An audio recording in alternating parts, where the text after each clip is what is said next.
Gosh. I was just trying to work out which seat I sat on, and I thought it's going to be the one without the cushion. I think. Which seat doesn't need boosting? That might be mine. But how marvellous to have a full house at this hour in the morning. It's Thank lovely, you isn't it? very much, everybody. Now, I would like to start by saying publicly, thank you very much, Richard, for the exquisite gift of Joyce. Ah. Really, honestly. It's one of the most wonderful parts I've ever had, and it's all thanks to you. And it was a total joy to do from beginning to end. Well, can I also reciprocate and say that Celia was an incredible Joyce as well, so thank you, Celia. Thank you. I promise the whole talk is not going to be just the two of us saying. No. The thing that's amazing about you... Well, what I want to ask you is, Richard, are you pointless? Celia, I've never been asked it before. Of course I am, we all are. I've been once. I was once pointless. I was so overexcited. You were a pointless answer? I was. Yes, I don't think anybody got it right, but it was very thrilling. Can you remember what the question was? No, of course I can't. Not a chance. Yeah, you don't watch that rubbish. I do. I do. I do watch that rubbish. Now, I know I'm not allowed to ask you about your height, so I'm not going to mention it again. Finish the sentence. Richard Osman is... Oh, my God. This is like being on the psychiatrist's couch. Well, Richard Osman is 6'7". That's the most common answer for that. Richard Osman is very grateful to be on stage with Celia Imrie in front of this lovely group of people. And Richard Osman, in terms of where we are now, Richard Osman is very grateful that at the age of 50, he finally became a novelist. I've written my entire life, and I always thought, I've got to do a novel. But you can imagine, if I'd done a novel in my 20s, I tell you now, it would have been awful. Can you imagine? I mean, anyone out here, imagine a novel you wrote in your 20s, how glib and awful that would be. So Richard Osman is very grateful he waited till he had a little bit more to say, I think. But every morning I wake up and I see there's a new project of yours, a new book, a stage show possibly, a new series, and you're just about to... You're 4,000 words into your 7th book. Yeah, I mean this awful. There's been so many authors around the last day or so, and we've been hanging out with them. And you can always tell with authors, you can tell just almost by the way they hold their shoulders, you can tell how far they are through their next project. And you look at like the relaxed ones, you look at Helen Fielding and think, oh, you've just finished something, I think. And then you look at someone like feverishly like this, you think, are you 4,000 words into your next book? Yes, I'm 4,000 words into another We Solve Murders book. So my whole next week, this week and next week really, is you do press for the Thursday Murder Club book, which is out at the next week, in fact. But every time you do that, and you know this for books and for films and for everything, you did it a year ago, yes. And you're in the middle of something else. And so your brain is full of another project, and then you're sat on the one show, and people are saying, tell us about the book. And you're like, oh my God, which book? Remember. Which book do you want to know about? You have to snap out and do... You said something interesting really recently about what the job of an actor is, and it's only 33% actual acting. Yes. And the rest of it is... The rest of it is, it's true actually, very unequal thirds. 1/3 rehearsing or playing or filming. Then there's quite a big third where you have to deal with yourself when you're out of work and keep your confidence up. And the other third is all the social thing, which I include this, all the social things you have to do in the press and all that sort of thing, which is often the biggest third, which enables the first third. But it's all quite unequal, really. And these days you have to try and be good at everything. Everything. You do. You absolutely do. Can I ask you what made you become a writer, and give me an idea about 3 books or writers that have inspired you and how? Oh, that's a great question. Well, I've always written my whole life. So I started as a teenager doing journalism for music papers. And my thing has always been, I love a blank piece of paper. That's the thing I love most in the whole world. I love having a cheap bit of paper and a cheap biro, and there is nothing there, and half an hour later there is something there. An idea is in the world, or a character is in the world, or a joke is in the world that wasn't there before. And that's the thing that I've always loved. And I've managed to have a career where I can do that sort of very hit and run thing of writing a joke or writing an article and moving on to the next thing. And the idea of a novel, of course, is that's a marathon. That's sort of the Everest of being a writer, and it's repeating that thing again and again and again and again for hours a day, every single day, for a whole year. And so, while I've always written, I'd never done anything with this discipline. But I'm very, very glad I did. I'm glad I waited, but I'm very glad I did. It feels like, of all the things I've done in my career, television, behind the camera, in front of camera, journalism, sitcom writing, this feels like the best representation of me. This feels like who I am. In 100 years' time, people can read the Thursday Murder Club and know me, and that's a really lovely thing to have. And do you think you're a good writer? Wow. I mean, that is... I know you are, Celia, has so anyone I'll answer. ever suggested that you should have a chat show? I think that... Do you know what? It's a genuinely great question. That's why that's a great question. I think that I write the sort of books I would like to read. Well, that's perfect. As well as I possibly can. That's the I'm really best proud answer. of the way that I write, and I'm very proud of the books that I write. And I'm That's glad wonderful. that they find an audience. You know, there are writers, you're sitting there with Robert Harris yesterday, and you just think, well, I can't do what Robert Harris does. But you hope in the middle of art culture that he sort of can't do what I can do either. No. But I imagine he's less worried about that than I am. Now, Can I do those 3 books? oh, yes, please. Well, you've got to do some as well. Oh, yes, yes. So I think, in terms of, so it's not best books, it's books that maybe have in some way influenced the way you write. Yes. I would say I think my favourite book, the book I always recommend and everyone always loves, best of all, it's quite a short book, which is a recommendation of a short book is the best recommendation you can get. But I think the best English book is A Month in the Country by J.L. Carr. And it's set just after the First World War in Yorkshire. A guy spends a summer in an old church just uncovering a mural. And in the field next door, there's an archaeologist who's uncovering an old grave as well. But it's 2 men, they've just come back from the First World War. And it's a guy looking back on it from, I think, 50 odd years later, just talking about that summer. And when you read it, J.L. Carr wrote like a crazy sort of eclectic mix of books. He wrote a book about a village team winning the FA Cup, for example, and he writes books full of kind of unusual maps. So he had a very unusual mind. But this book, when you read it, and I read it so many times, you just think, how are you doing this? How are you making me feel this way with this short amount of words? And I go back to it again and again and again and can't see how it is he's doing it. Some writers, you can kind of see, oh, that's clever, the way, your voice is very clever, your tone is clever. With that, I can never work it out. I think the Ripley books by Patricia Highsmith. Oh, yes, me too. Whenever I say Patricia Highsmith, I always think I'm accidentally going to say Patricia Routledge.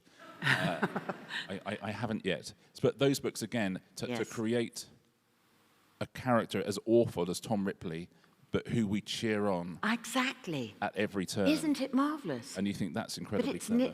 That follows nearly all the way through her books. You absolutely are rooting for the villain. It's fabulous. I think because she wasn't a huge fan of human beings, she writes unlikable human beings with a genuine tenderness. Yes, I saw her once interviewed along with oh gosh, who's the other lady I saw? Anyway, was it Patricia Routledge? No. No, P.D. James. Wow. On one side of the stage and Patricia Routledge on the other side. Yes, no, she was fascinating. Yes. No, it was very interesting. Well, there's 2 from me, so why don't we have a third from you? Okay, well, I am mad about Dickens. I love him, same birthday as my mother. I love his descriptions and his characters. And the other one I absolutely love is A Kiss Before Dying. And of course, I'm going to forget the author now. Isn't that terrible? I'll have to find out and come back. Have you ever heard of it? Kiss Before Dying, yes, but I don't want to say who I think it is in case I get it wrong in front of a very educated room. Yes, I know.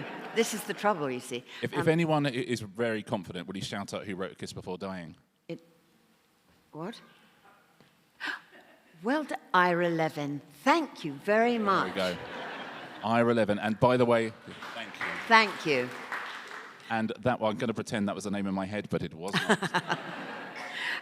Now, Ernest Hemingway apparently got up at dawn to start writing. God, did he? Jilly Cooper now doesn't start till noon. Do you get up early to write? God, no. Not? I don't know. I've never found a great way to write. I try, and my key writing characteristic is to put it off for as long as I possibly can. If there's anything that needs to be done in the house, or the cat needs defleeing or something, it does anything. It's the same as learning lines. It's exactly the same thing, I'm afraid. Yes. But I always think it's like going to the gym, which is, you just don't want to do it, but at some point you have to put your trainers on. And once your trainers are on, that's it, you've got to go to the gym. I never go to the gym, do you? Do you not? Yes. What do you mean? Of course I do. Is it? God, is that not obvious? You want me to lift this table? Because I'll do it. So yeah, I try and avoid it for as long as I can. I've never found that thing that some writers do. Say I start at 9 a.m. and I finish at 11, and religiously, and that's what I always do. The one thing that I do have is I can't write anywhere apart from at my desk. So you get some writers who can write on planes and on trains, or they're in hotel rooms and they just sit there with their laptop. I've never been able to do it. All I can do, I go upstairs, I sit down, my brain goes, uh-oh, you're writing now. Yeah. But I wish I could. The work you could get done if you could work on a plane or something. No, it's your way. Stephen Saylor, who writes novels about ancient Rome and Roman athletes, writes totally starkers. Does he? Yes. What do you wear when you write, Richard? I wear an enigmatic smile and nothing else. I'll tell you what I do sometimes wear is one of our cats on my shoulder. Oh. We got two cats, one of whom just used to sleep in the room when I was writing. That's Liesel, who's a very elegant cat. And then we got a new cat, Lottie, who I've got to say is a hot mess. She has got real main character energy, Lottie. So if she walks into the room, she's like, what are we doing? What's going on? What are we doing? What are we doing? Oh, you're there. Are you writing? I think you're going to need some help with that. Wait a second. Let me jump on your shoulder. I'm just going to jump on your shoulder. And give you corrections. You appear to be using the keyboard. I think I might use the keyboard. So she is. And there's lovely Liesel still just lying there just going, oh, God, she's back, is she? I go, yeah, she's back, I'm afraid. But, yeah, so I don't know when I write, but when I do write, I will do 2 hours. That's the thing, and I think the key thing when anyone's writing is... And that's all? Just that's all, but yes. How about you? No, you can't do any more than that. But by the end of the 2 hours, what will that have achieved? How many words? How many? What will that have achieved? No, sorry. How rude. You ever ask yourself that? Honestly, sometimes you are like Lottie the cat. You really are. I think that, I mean, when if I'm writing for 2 hours, I'm really writing. So there's no internet, there's no research, there's no anything like that. It's fingers on the keyboard and writing stuff. And because of the way I write and because of my attention span, I try and write a chapter a day. So my chapters are about 1,000 to 1,500 words. That's what I like as a chapter. So I have the advantage of I'm doing 2 hours, but I'm doing a beginning, a middle, and an end every single day. So I have something to aim for, and the next morning I have a new, fresh thing. And again, because I write from different characters' perspectives, the next day I can wake up and go, oh, Ibrahim's going to write a chapter today, or Ron's going to write a chapter today. So that, I think, that's the only way I think I can write, because it gives me that sense of completion every day. And also, I just think it's fun to read books that have short chapters. So do I. The first thing I do, I don't know how many people do this, but the first thing I do if I pick up a book, well, first you see how many pages there are in all. You have to sort of make sure you're covering up the last line just in case it gives away the plot. But you go, 498 pages. No. Okay, I'll give you a chance. And then you look at the first chapter, and I always flick through to see where chapter 2 starts. And if chapter 2 is on page 6, you think, oh, great, count. I love it. If chapter 2 is on page 49, you're thinking you're on a tightrope here. Yes, they really have to get you. Because I love getting to the end of a chapter. Me too. As a writer and a reader. Yes. What do you most admire about yourself? Whoa. What do I most admire about myself? That's such a good question, Celia. It's very rare after 5 years of interviews that I get asked things that I've never been asked before. But you're on a run of form here. I think that if I put my mind to something, I do it.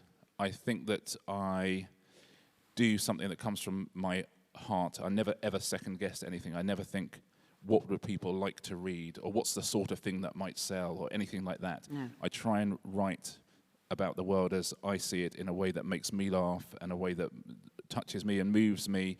So I think I'm good.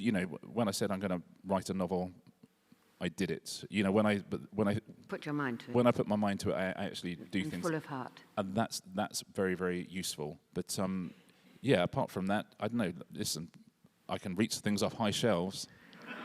I was once in a supermarket, Celia, and this lady, she must have been in her 80s, very short. I mean, everyone's very short, but she was, even I could tell, she was particularly short. And she said, I'm so sorry to bother you. Could you reach me down some rice from the top shelf? I said, of course I can. Reach up and get the rice and pass it to her. She says, oh, thank you so much. Is there anything I can get you from down here? How marvellous. How wonderful. Well, what do you most admire about me? I said, I think just after you had been cast, we met on something, maybe the one show or one of those shows, and I said to you, I'm so happy that you're Joyce. I said, because you're such a wonderful comic actor and such a wonderful serious actor, but the one thing you have at all times is the one thing that I think that Joyce has at all times, which is a glint of mischief. Like when you walk in a room, everyone goes, oh, this room's about to be more fun than it was just now. Exactly what you said to me when you met me last night, when we arrived yesterday. I just walked in very sedately. He turned around and said, here comes trouble. Which I love, of course. And but it's true, right? You know? Every room is better for having Celia in it. As is every film, by the way. Oh, come on. Now, Muriel Spark had a thing about her pencil that she wrote with, and if anyone touched it, she threw it away. Do you have any superstitions writing like that? Well, firstly, I love Muriel Spark. Me too. I was looking at that story the other day about, do you remember the American, in Nancy Reagan's time in America with the Just Say No campaign, she sent pencils to thousands of American schools that just said, don't do drugs, right? It said, don't do drugs, kids. And she sent them to these thousands of American schools. But of course, famously, the thing with a pencil is the more you use it, the shorter it gets. So after 3 months, every child in America had a pencil that said, do drugs, kids. Oh, no, of course. The only, what I call, it's not even a superstition, I try and write in as cheap a notebook as possible with as cheap a pen as possible. There's something I like about that. I like just getting a Bic from Poundland and writing something with it. And I don't know why, but I've always been like that. I never think, oh, I need an expensive fountain pen because this is important. I always think, I just love the idea that something can come from, you know, the most unlikely places. So I always, that's lovely. If you ever find a cheap notebook, I'll pass it to you. That's a lovely Christmas present for me. Okay. Honestly, that's a cheap present as well. No, good. You know, 99p. And I'll be like, oh my God, Celia, that's so beautiful. Where did you find that? I will. How about your, do you have any, I bet you have superstitions when you're writing or when you're acting. When I'm acting, yes. I mean, ridiculous. The more if ever I dare to do theatre, it is true, actually, that I'm standing outside in the wings, ready to go on for the first night. And I actually think I'm going to die of fright. I think my heart is going to fall out of my costume onto the floor. And you just, at that point, you think, what on earth are you doing? Why are you doing it again? But I suppose the joy of doing it, and that's what I feel about writing, the actual doing it, I find really quite uphill and quite hard. But the joy of having done it is what keeps us going, isn't it? Having written, I mean, that's the Helen Fielding thing. Having written, I mean, you're floating on air. But that's like going to the gym as well. There's nothing better than the walk home from the gym, thinking I've just been to the gym and I don't have to go again for a while. Yes, exactly. But writing is the same. That moment where you get to the end of a book. Yes. And sort of when you do get to the end of the book, it's a funny period where you've kind of delivered a first draft, then you've made a few kind of changes, delivered what's essentially the final draft. But then there's lots of things like the copy edit comes in, where someone goes, oh, you said it was Tuesday here, but it couldn't be Tuesday because it's Wednesday in 2 days' time. All of those tiny little things. Or I had a copy editor once that said, oh, you've got a scene on the 9:47 train from Polegate to Victoria. Yeah. And by the way, I checked there is a 9:47 train from Polegate to Victoria, so I'm like, what's your problem with that? And she goes, oh no, it's just that there's a trolley service. Joyce gets a biscuit and a cup of tea from a trolley service, and they discontinued trolley services on that line 4 years ago. And so, wow. Goodness. So some occasions I go, you know, on that I'm going to take the risk that I'm not going to get in trouble for it, so I leave it in. But sometimes they absolutely save your life with things. Yeah, exactly. Now, this probably doesn't apply to you because I don't think you do have such a thing as getting stuck. But I looked up, and Patricia Highsmith, who we both love, I loved her in Keeping Up Appearances.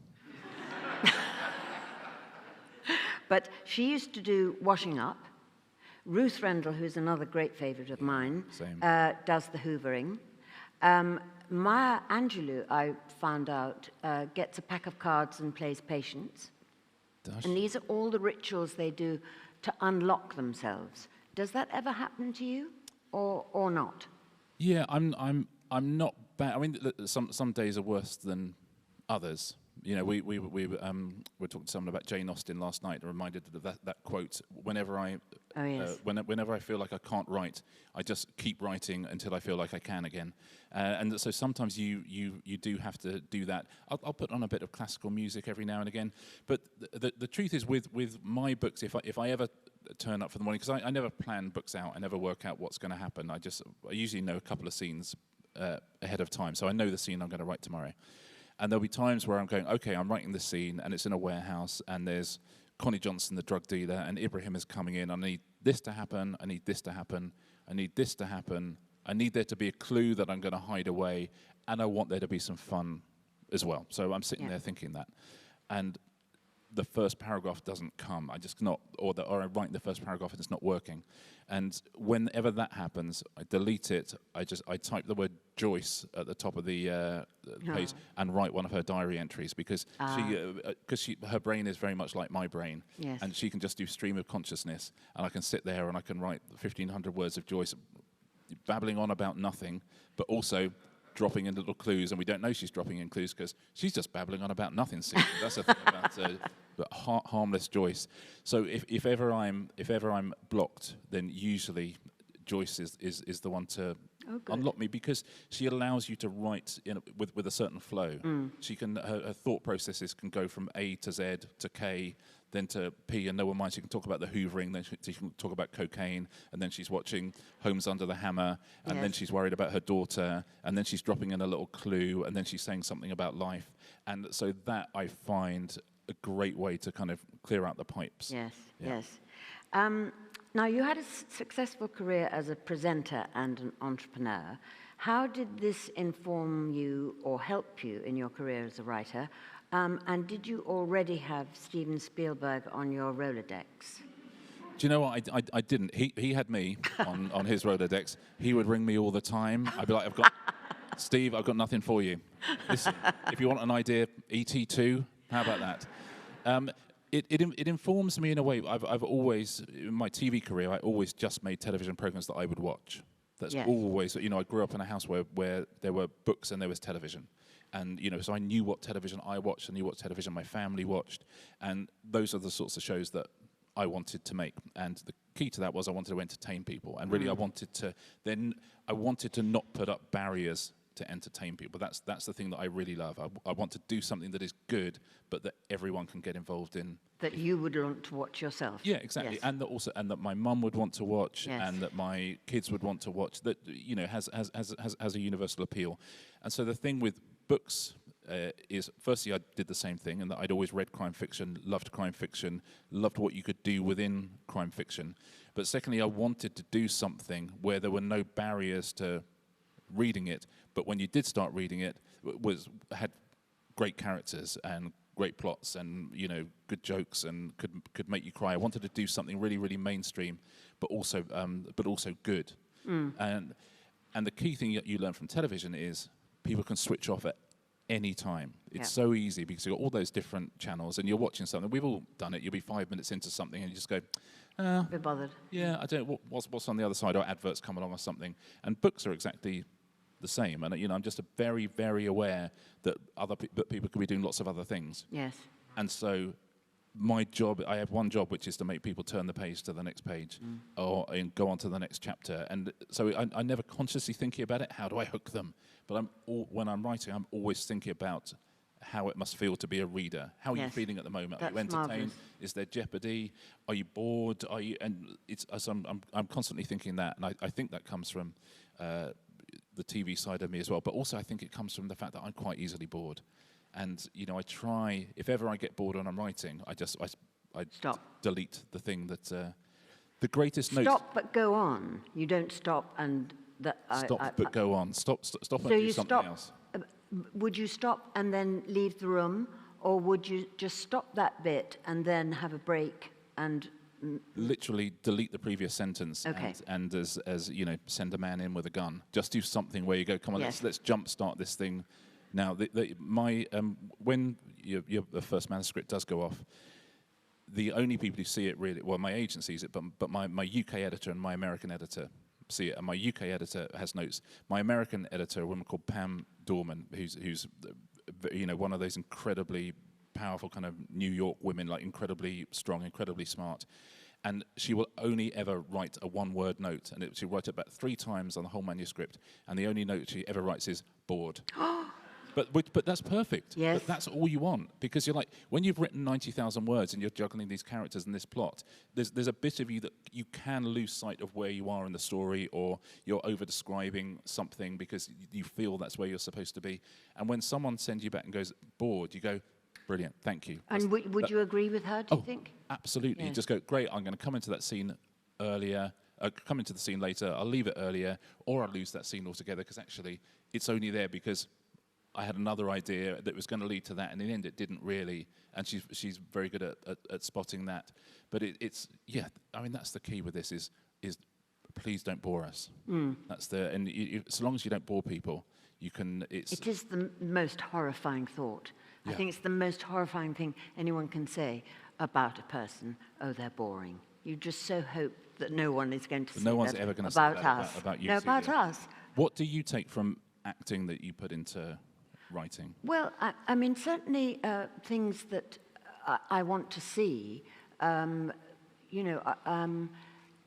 want to watch things that I would enjoy to watch myself, and characters that I like. You have to, and I love the excitement of your books, and I love the heart of your books as well, and I love the comedy, so it's got everything for me. It's like Shakespeare. Do you know what? You're not the first person to say that. But a lot of people don't dare say that out loud. Well, I do. I'm glad you finally. You've got the comedy and the tragedy. You've got to have both. You can't have one without the other. I think. Yeah. Well, I think that's people often ask about humour in books. And because I've always read crime fiction, and so, there's lots of funny crime writers like Carl Hiaasen and people like that. And sometimes I think if I'm reading a funny crime book, it slightly takes me outside the story. If I'm reading something that's obviously funny or absurdist, I sometimes think, oh, okay, I'm slightly losing where I was. So when I started writing the first book, Thursday Murder Club, my instinct is always to go for the joke. That's my first instinct. Always has been in my career. Yeah. Always will be. So I thought, right, the one thing you must do in this book is not make it funny. That's the absolute. You must, above all other things, write us a thrilling book about murder, but do not have any jokes in that book. That's the key. Stop yourself. And so I thought, okay, I'll do that. And then sort of writing it, and I was like, oh, okay, but maybe I could say that. That would be. And I worked out very, very early on that so long as I don't tell any jokes, it's okay. So long as it's the characters, so long as the characters are funny. Joyce is allowed to be funny. Yeah. Because Joyce is, that's who she is. She's not writing a book, she's a human being. Yes. So she can be funny. Ron and Ibrahim can have a conversation that makes me laugh because it comes from both of their personalities. The second you hear the voice of the author making a joke, that's the only thing I'm not allowed to do. So very early on I thought, okay, it can be funny, but I'm not allowed to be funny. It has to be the characters. And as you say, if you do that, if comedy comes from some sort of truth of characters, then the other side of that coin is tragedy. If you're writing the truth about people, you have to write about grief. You have to write about dementia. You have to write about, the pain of life as well. But so I try and have both sides of that coin by always having my characters do real things. Jammed quite closely together as well. But they are in our life. Yes, I know. That's what I love. We all go through days where there's laughter and tears. You know, we all do, and I've always tried to write like that. And I've always, you know, even like my villains, and people always say, "Oh, you really love your villains as well." And I think when I write villains, there's a temptation, and you see it in some books, where the villain is just pure evil. The villain wakes up in the morning in an evil bed and has an evil breakfast, and you think, and I don't buy it. I always think serial killers have to go to the dentist, right? Yes. If you're a serial killer, you think, I am going to, this afternoon I'm going to continue my serial killing, but this morning I had this terrible toothache. I do have to go to the dentist. And so you have to kind of make an appointment. You have to ring up and make an appointment and then get in your car and drive to the dentist, and then you've got a numb mouth, and then you go about your serial killing again. And so I think I always try and remember that with whatever character walks into the story, they are not one note. Absolutely. You know, they have a life as well. Well, I think, for me anyway, playing Mistress Quickly and Nanny McPhee was one of my most favourite parts, because I was so horrible to everybody. And they're much the most attractive parts. Yeah. And also a director once said to me, people are never consistent. So you can't necessarily say, but my character wouldn't do that. Because actually, we all do everything, and people are surprising, aren't they? They definitely are. I mean, that's just an excuse because they hadn't written it properly, isn't it? that's you know, you say, I don't think my character would do it, but she could do. Oh, no, she definitely could do. I don't think that she would. But it's absolutely right. And that's the joy of, you know, the funny enough, the acting thing, because my wife, Ingrid, is an actor, and I think all the time, when scripts come through, and a character comes through and it's very one note, you just think, oh, but I don't know what this character is. This character is just a cop, or it's just something. And you must get scripts all the time where you go, oh, I get it, but I don't know what I am. And so anyone I try and bring into the story, I always think, oh, if an actor got this scene and it's just one scene, would they be like, oh yeah, I'd love to get my teeth into that part? Yes. And that's a lovely way to think about things. That's how I felt when I read your book. That's true. Barbara Walters famously asked Katharine Hepburn what kind of tree she was. Well, I'm not going to ask you that. I would say a tall one. Yes, exactly. No, I'm going to ask you, what sort of cocktail are you? And do you have a cherry? It's a very personal question, Celia. It is rather. What kind of cocktail am I? Do you know what? Just to give me thinking time, because I know, with respect, I know you a little bit by now, I know that you will have an answer for this for yourself. So what sort of cocktail would you be? Well, you see, I love a champagne cocktail any old day of the week. My mother used to make lethal ones. Apparently what you do is you have champagne in a coupe, and then you have a sugar lump at the bottom soaked in brandy. You're on the floor the next sip, I tell you. But that's what I love, yes. Yeah. Do you know, again, I said there wasn't even like a split second between me asking the question. It's like, finally, I've been asked this question. I don't something like a margarita, something that gets the with an olive started. Or a cherry? Not an olive. No. Okay. No, I'm just asking. I don't. But Celia, sometimes I have to take questions seriously. No, I don't think olives belong anywhere. Least alone in a cocktail. Understood. Yeah, Understood. Thank you. Now, I'm actually rather surprised about this gym obsession. I loathe gyms, but I do wonder, do you swim, play tennis, skydive, or any sport? Skydive? Skydive. I think that's called being a pilot. Skydive? Would you ever do such a thing? No, skydive, of course I wouldn't do it. No, nor me. I mean, it's absolutely... I know you can do it. Oh. And they say, oh, no, you must. Oh, you must. On the feeling of freedom. No. And I just want to say, you do know the snooker's on, don't you?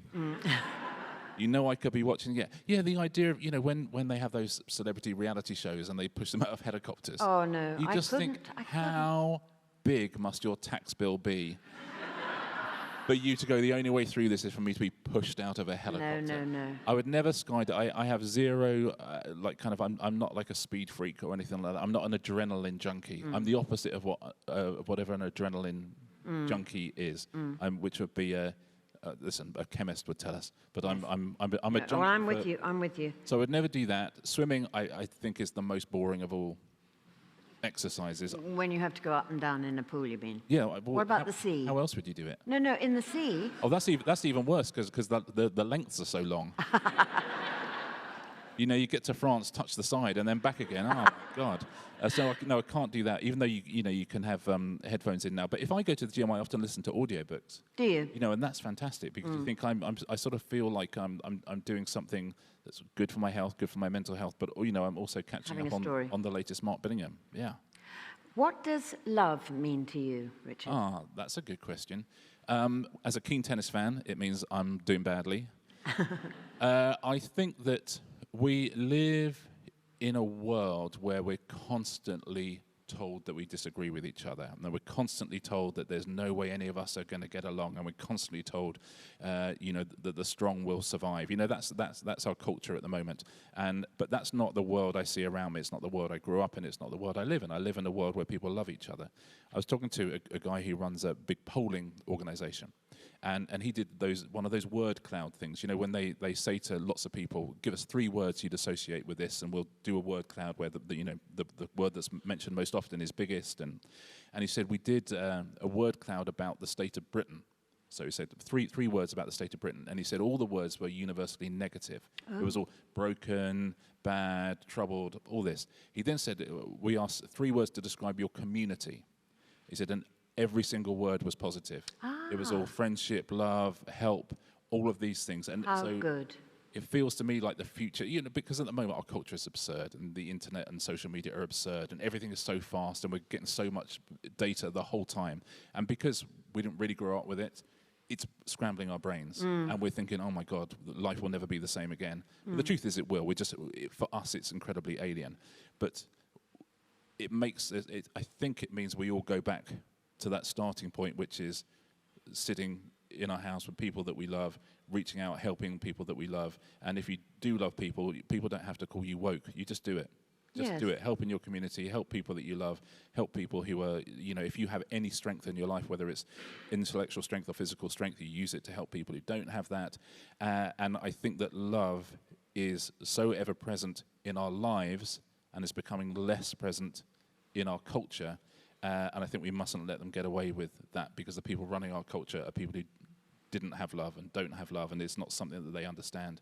And we need to reclaim it. I try and do it in the books. I try and have kind, loving people, but who are strong, also who have a strength and are able to help other people. Well, thank you for spreading the love, Richard. Pleasure. Quite absolutely right.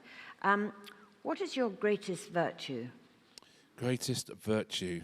Goodness me. What's my greatest virtue? I think that I am interested in people. Yes. And I'm curious about people. And, I like talking to people. And, I think that's a nice thing. I find the world kind of endlessly fascinating, by which I mean I find people and people's place in the world endlessly fascinating. So I guess that's a virtue of sorts. Other than that, I'm not sure I would think in terms of virtue or vice. What's your greatest virtue? You're too humble. That's my greatest virtue. Sorry. Thank you. It's my humility. Celia, what's your greatest virtue? Oh, Lord. Well, then don't ask me. No. My questions, your answers. My interview, your questions. And yet you did the cocktail one, which was set up for you. So yeah, well... I'm getting mixed messages. Are you ever afraid? Oh, yeah, constantly. I'm afraid of you. Of me? Oh, you're yes. not afraid of me. I am. No, you're not. Look at that little twinkle. I'm constantly afraid. The world terrifies me. The world's always terrified me. It's weird. We're not built to be in it. Right? But you're so positive, you see. You're going to spread the love, and you're going to... You see, I have a feeling that we've got to the stage now when it's easier to be negative and criticize, and that's very catching. It's very contagious. And I think I love what you're saying about spreading the love, and maybe it's harder in this time Much harder. To be more positive and more full of love.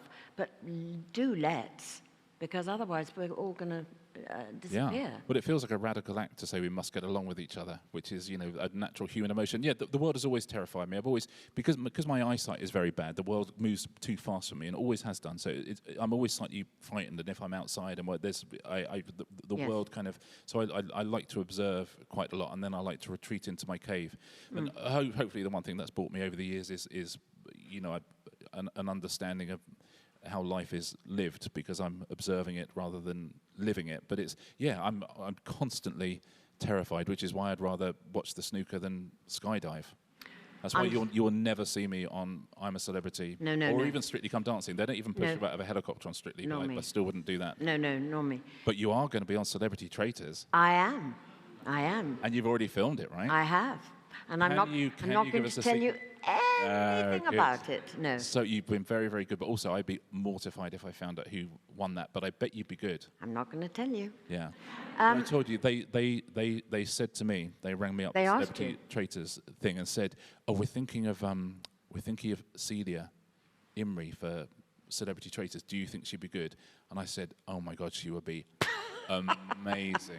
People are going to, because I know you worry about doing things when you are yourself, because you're an actor, and most actors worry about that thing of, I'm just going to be myself. But people love the real you, and people are going to go absolutely, unless you get voted out immediately. Well, you don't know. Do you get voted out immediately? I'm not telling. But people will fall in love with you, I think. Well, who knows? Do you ever think of yourself as sexy? I mean, that's, either answer to that is unacceptable, isn't it? Well, Richard, I'm very overexcited about all the new projects you've got coming up. If ever there is a musical of the Thursday Motor Club, Joyce does a mean tap dance. Any chance? Does she? Listen, I'll be the judge of whether Joyce does a mean tap dance. I'm so thrilled to have talked to you, and I love your positive and your loving attitude and your humour, and I think we're all jolly lucky to have you spread so much joy in the world through your books, and thank you. Oh, thank you, Celia. Thank you, everybody.